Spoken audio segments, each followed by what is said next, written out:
अब हम देखते हैं कि स्टालिनिज्म एंड कलेक्टिवाइजेशन। तो स्टालिनिज्म का मतलब होता है स्टालिनवाद, और कलेक्टिवाइजेशन, इसका तो कलेक्टिवाइजेशन आपको देखने को मिलेगा कि मतलब किस तरीके से कलेक्टिव एफर्ट कराए गए, किस लेवल पे, at the level of agriculture fields and industries too. तो ज़्यादातर जो है यहाँ पे एम्फेसाइज है एग्रीकल्चर जो है उसमें। अब इसके पहले हम देख लेते हैं इमर्जेंस ऑफ स्टालिन, क्योंकि कलेक्टिवाइजेशन से रिलेटेड चीज़ें जो है वो हैं, तो उसको हम देखते हैं। तो इमर्जेंस ऑफ स्टालिन एक्चुअली 1927 के आसपास जो है लेनिन साहब जो है वो गुजर जाते हैं, और उसके बाद से जो पार्टी है, पार्टी के हेड बनते हैं स्टालिन महोदय। तो स्टालिन महोदय जब हेड बनते हैं तो उस समय क्या होता है कि जो उनकी सोच है वो इस कदर जो है हावी होती है। वो सोचते हैं कि मतलब अगर कलेक्टिव एफर्ट किया जाएगा तो हम ज़्यादा तेज़ी से आगे बढ़ेंगे, और उसके लिए उन्होंने जो है कलेक्टिवाइजेशन का जो है वो काम शुरू किया। और इस पर आप देखोगे तो क्या है कि कलेक्टिवली मतलब जो फार्मिंग है वो फार्मर्स फार्म अपना जो है फार्म लैंड पे काम किया, वहाँ पे प्रोडक्शन हुआ, और वहाँ से जो सरप्लस है उसको जो है कलेक्ट करके और लाया जा रहा है टाउन्स में, चूँकि टाउन्स में जो है लोग काम कर रहे हैं। और टाउन में क्या है कि जब थोड़ी सी मतलब जो क्लाइमेटिक कंडीशन है, वेदर है, वो अगर थोड़ा सा सही नहीं रहा तो फसलें वगैरह ख़राब होने की वजह से जो कलेक्शन ऑफ फूड ग्रेन्स है वो कम हो गया, और इसकी वजह से फिर प्रॉब्लम होने लगी, मतलब डिमांड बढ़ गई टाउन्स में, क्योंकि सप्लाई कम है। अब सप्लाई कम हो और डिमांड ज़्यादा होने की वजह से प्रॉब्लम्स होनी शुरू, क्राइसिस शुरू होनी हो गई। लेकिन एक चीज़ कि जो प्राइस है वो हाइक नहीं हुआ। प्राइस क्यों नहीं हाइक हुआ, बढ़ा क्यों नहीं? तो उसके पीछे कारण है कि वहाँ पर सारा कंट्रोल जो है वो गवर्नमेंट का है, और जब गवर्नमेंट का कंट्रोल है तो गवर्नमेंट जो है दाम को बढ़ने नहीं देगी। गवर्नमेंट जो है उसको उसी पे स्थिर रखेगी, फिक्स रेट रखेगी, प्राइसेस जो है वो फिक्स कर दिए जाएंगे। जैसे आप इंडिया का जब पढ़े होंगे तो उसमें एक शासक रहे अलाउद्दीन खिलजी, तो उनके टाइम में भी उन्होंने ऐसा किया हुआ था। और जो किसान है उसके लिए एक अच्छा मौका है पैसा कमाने का, भाई क्राइसिस है, उसके जो अनाज हैं उसके दाम ज़्यादा मिल जाएंगे। लेकिन गवर्नमेंट का जो कंट्रोल है इसकी वजह से वो ऐसा कर नहीं पा रहा, तो इससे जो है दिक्कतें आ रही हैं लोगों को। और यहाँ पर भी शेयर कंडीशन बनी हुई है टाउन्स में भी, क्योंकि वहाँ पर लोगों को पूरी चीज़ें मिल नहीं रही। तो अब इसके लिए स्टालिन ने सोचा कि अब जो पीजेंट्स से ऐसा ना करा करके, चूँकि जो छोटे छोटे फार्म्स हैं वहाँ पे जो मॉडर्नाइज टेक्निक्स है, जो मॉडर्न एग्रीकल्चरल टेक्निक्स हैं, जैसे मैकेनाइजेशन है, इरिगेशन के लिए है, और भी जो चीज़ें हैं फर्टिलाइजर्स, और तो इन सारी चीज़ों को उस पर जो है सही से हो नहीं पा रहा। तो सही से इम्प्लीमेंट करने के लिए क्या किया जाए कि फार्म की साइज़ वो बढ़ा दी जाए, और जब बड़े फार्म्स पे कलेक्टिव जो है और गवर्नमेंट की तरफ से जब एफर्ट किया जाएगा तो प्रोडक्शन ज़्यादा होगा। ये उनकी स्टालिन महोदय की सोच थी। फिर उन्होंने ऐसा किया, और इस तरीके से करने के बाद भी कंडीशंस कुछ बहुत अच्छी नहीं हो पाती हैं।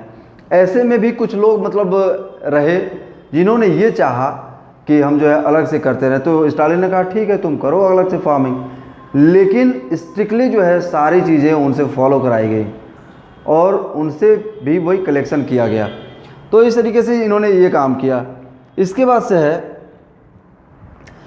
कि जब कलेक्टिवाइजेशन हो गया, सारी फार्मलैंड और ये सारी चीज़ें जो है जब गवर्नमेंट की हो गई, तो जो लोगों के पास कैटल रहते थे, जानवर रहते थे, जो लोग पालतू जानवर पालते थे, उसमें भी कमी आएगी, क्योंकि जानवरों के लिए जो चाहिए वो चीज़ें वो फार्म से ही लेंगे, और फार्म्स उनके पास हैं ही नहीं, वो सब जो है गवर्नमेंट ने ले लिया। तो इस तरीके से जो है उसके नंबर में भी कमी आई। और जिन लोगों ने विरोध किया उन लोगों के साथ क्या हुआ, तो उन लोगों को डिपोर्ट कर दिया गया, बाहर भेज दिया गया, एग्जाइल कर दिया गया, ठीक है, और कुछ लोगों को जो है उठा करके जेल में डाल दिया गया। तो इस तरीके की चीज़ें जो है उस दौरान देखने को मिलती हैं। फिर आप देखोगे कि बहुत सारे लोग जो है वो फेमाइन्स वगैरह की वजह से, जैसे फेमाइन अकाल, तो इस तरीके की चीज़ें जो, जैसे भाई मान लीजिए प्रोडक्शन हुआ नहीं, चीज़ें मिल नहीं रही, अनाज नहीं मिल रहा है, खाएगा आदमी नहीं तो फिर मर जाएगा। और इस तरीके से इसमें एक संख्या दिया हुआ है कि फेमाइन से जो है 4 मिलियन पीपल वो मर गए हैं। 4 मिलियन मतलब 40 लाख। अभी भी रसिया की पॉपुलेशन 14 करोड़ या इसी के आसपास है। तो नो डाउट उस समय में 40 लाख लोगों का मरना जो है वो एक बहुत बड़ा क्षति था।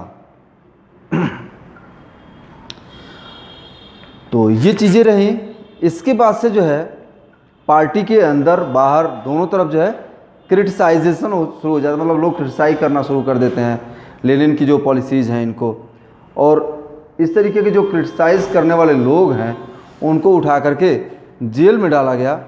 तो मोर देन 2 मिलियन लोगों को जो है वो जेल वगैरह में डाल दिया गया था। तो इस तरीके की चीज़ें जो है वो स्टालिन के टाइम पे हुई थी।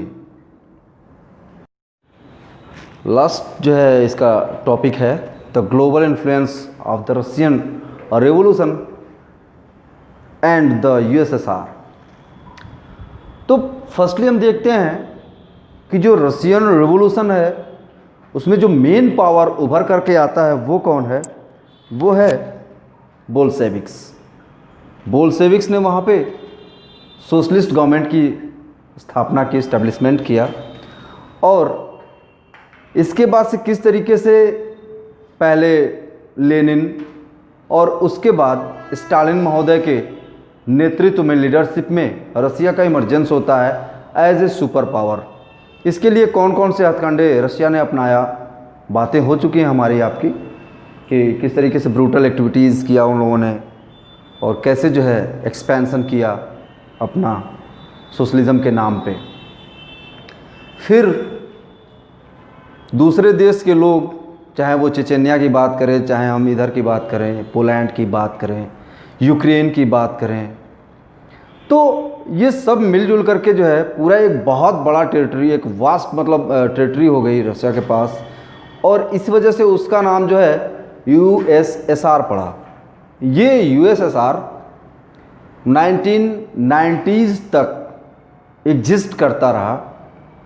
फिर 1990s में वहाँ के जो प्रेसिडेंट थे मिखाइल गोर्बाचोव महोदय, उनके टाइम पे इसका जो है वो विखंडन होता है, टूट जाता है, डिवाइड हो जाता है कई देशों में। अलग अलग देश जो है इससे अलग अलग हो जाते हैं।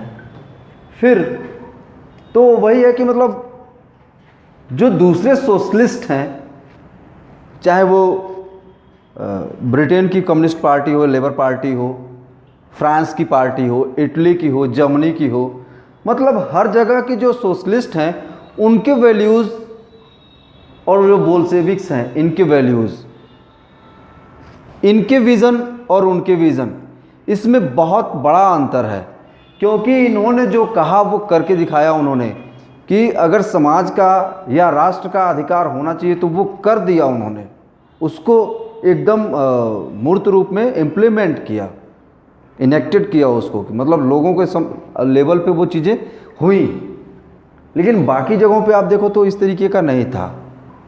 उन्होंने जो है एक देखा जाए तो मिक्स्ड तरीके की जो पॉलिसीज़ थी वो रन किया। जैसे डेमोक्रेसी रही वहाँ पे, डेमोक्रेसी, और मतलब जो वहाँ की रजीम थी वो डेमोक्रेटिक थी। तो कहीं ना कहीं वहाँ पे डेमोक्रेटिक सोशलिस्ट ये एक्टिविटीज़ रही। कारण ये था कि जो बोल्शेविक्स हैं, यहाँ पर आपने देखा कि किस तरीके से जो दूसरे देश इन लोगों ने एक्वायर किए थे वहाँ पर लोगों को किस तरीके से मार दिया और कहा कि हम जो है यहाँ पे समाजवाद, सोशलिज्म को जो है एक्सपेंड कर रहे हैं और हम इसको डिफेंड कर रहे हैं। तो उसके नाम पे उन्होंने लोगों की हत्याएं की। लेकिन वहीं जब हम ब्रिटेन की बात करें, हम फ्रांस की बात करें, जर्मनी की बात करें, जर्मनी में जो नाजिज़म आएगा तो वहाँ पर ऐसी चीज़ें नहीं होंगी। वहाँ पे सेम जैसे रसिया में हुआ है उस तरीके से जो है वहाँ पे जो ज्यूस हैं, यहूदी लोग, उनकी हत्या की जाएगी, जेनोसाइड होगा। लेकिन बाकी कंट्रीज में ऐसी चीज़ें नहीं देखने को मिली। तो ये जो है एक बड़ा अंतर रहा। कहीं ना कहीं ये जो है बहुत ही रिजिड लोग थे, इन्होंने जो है लोगों पे दया नहीं दिखाया, कोई रहम नहीं, पीटी एक्टिविटीज़ इन लोगों ने नहीं किया। और इसकी वजह से जब ये मर्सी नहीं दिखाया तो यही वजह है कि जो है दोनों ही जगहों पे आपको भिन्नता देखने को मिलेगी, वेरिएशंस, डिफरेंसेस देखने को मिलेंगे।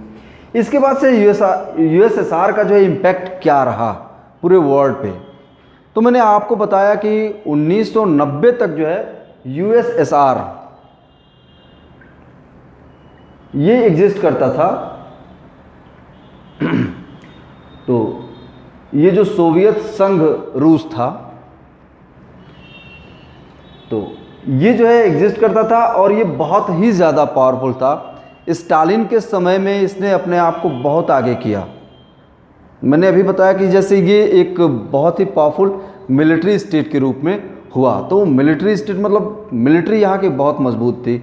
इसने जो है एटमी हथियार और तमाम चीज़ें, तो मतलब यूएसए के साथ जो है होड़, क्योंकि जो भी कैपिटलिस्ट कंट्रीज़ थे उनका जो है जो अगुआ था, लीडर था, वो पहले तो ब्रिटेन था, लेकिन after second world war Britain से ये पावर जो है वो शिफ्ट कर जाता है यूएसए में, और जो सोशलिज्म वाला पावर है वो रशिया में। तो पूरा जो वर्ल्ड है वो बाईपोलर हो जाता है, और यूएसए के पास क्यूबा, रशिया कहलाए कंट्री क्योंकि वहाँ पर भी communism, socialist government, China, Russia का छोटा भाई जो कि आज पूरा छाया हुआ है और सबको जो है आग दिखाता है, घुड़कता है।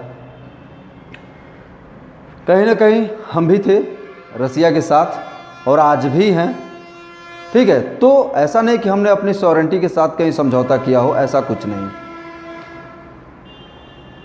तो रसिया हमारा तब भी साथ देता था, अब भी साथ देता है। और ये चीज़ें जो है कहीं ना कहीं जो वर्ल्ड में एक हम कह सकते हैं कि जो समाजवाद है इसने चीज़ों को रोका, कंट्रोल किया, क्योंकि जो कैपिटलिस्ट लोग थे वो तेज़ी से लोगों का एक्सप्लॉयटेशन ना करें, शोषण ना करें, इसके अगेंस्ट एक जो है ये सोच थी समाजवाद की। और इसने कहीं ना कहीं सोच के लेवल पे ही उनको रोका, और एक जो है वो कोल्ड वार कहते हैं यूएस और रशिया के बीच चलता रहता था। तो ये चीज़ें रही, और ये जो है पूरे वर्ल्ड पे ग्लोबल इम्पैक्ट रहा रशियन रिवॉल्यूशन का, कि समाजवाद भी एक विचारधारा के रूप में और एक शासन पद्धति के रूप में, एक रेजीम सिस्टम के रूप में उभर करके आया, जिसको रसिया ने अच्छे से लोगों को दिखाया कि कैसे किस तरीके से जो है नेशनलिस्ट जो प्रॉपर्टीज़ हो जाएंगी और इसके बाद भी इक्वली डिस्ट्रीब्यूशन ऑफ जो रिसोर्सेज है वो किया जा सकता है, किस तरीके से हम इन चीज़ों को हैंडल कर सकते हैं। कहीं ना कहीं पूंजीपतियों के मन में इसने डर पैदा किया, क्योंकि पूंजीवाद का जो बुरा इम्पैक्ट है वो लोगों ने देखा था। 10th में आप पढ़ोगे कि किस तरीके से 1930 के दौरान रिसेशन आया था ग्लोबल लेवल पे, और जब भी रिसेशन आता है तो ये पूंजीवाद की ही देन होती है, ठीक है। तो ये चीज़ें, तो उसका जो है एक काट, एक उपाय, उसको जो है सुलझाने का एक तरीका वो जो है कहीं ना कहीं यूएसएसआर ने दिया। ये बात दिगर है कि यूएसएसआर को जो है इस्टेब्लिश होने में इसको क्या क्या चीज़ें करनी पड़ी, कितने गंदे काम करने पड़े, कितने बुरे तरीके अपनाने पड़े, अख्तियार करने पड़े।